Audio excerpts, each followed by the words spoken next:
Madam Chair. Thank you very much. Mr. Posey. Thank you, Madam Chair.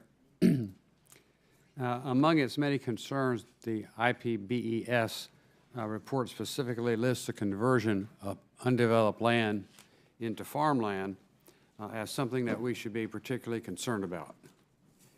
Obviously, we need to continue to feed billions and billions of people, and American agriculture producers lead the world in growing more on less land than ever before. As the world leader in food production, it's not clear to me that we should be concerned about land being converted to farmland.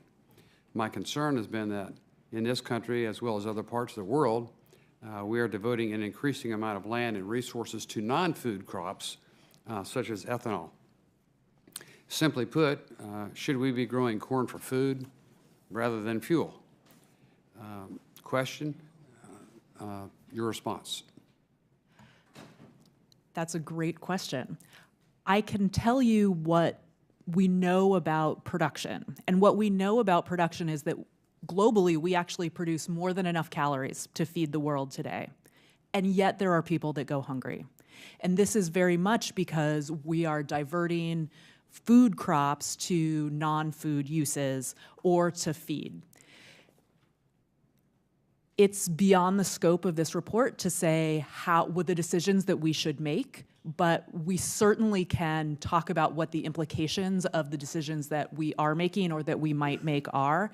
And what we clearly see is that it's the increase in consumption, particularly increasing consumption of meat, that is really driving much of this expansion of farmland at this point, because we do have plenty of farmland and we do grow crops very efficiently here in the United States. Thank you, Dr. Watson. I see you writing like crazy. Yes, I think the challenges in many developing countries is to improve the yield per hectare. In many parts of Africa, they're still only getting a ton of produce per hectare, where they should easily be able to get 3, 4, 5 tons with more agroecological practices, appropriate use of fertilizers, etc. So to feed the world, we don't actually have to double food production in the next 30 to 40 years. We have to double the availability of food. We waste 40% of all food that's produced in both developed and developing countries. So if we can reduce food waste, it moves us in the right.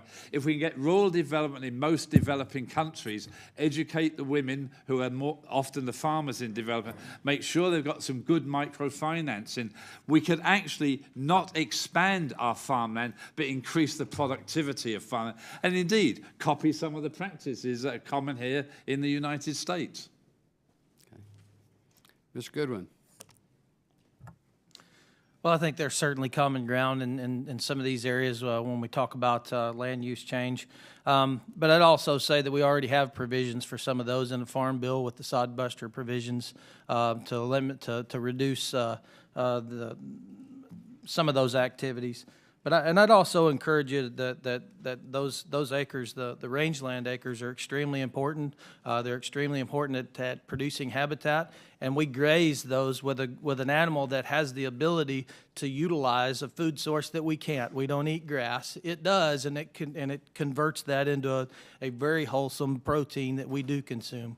And so we've utilized that grazing as a tool to benefit habitat for both the cow and the wildlife species.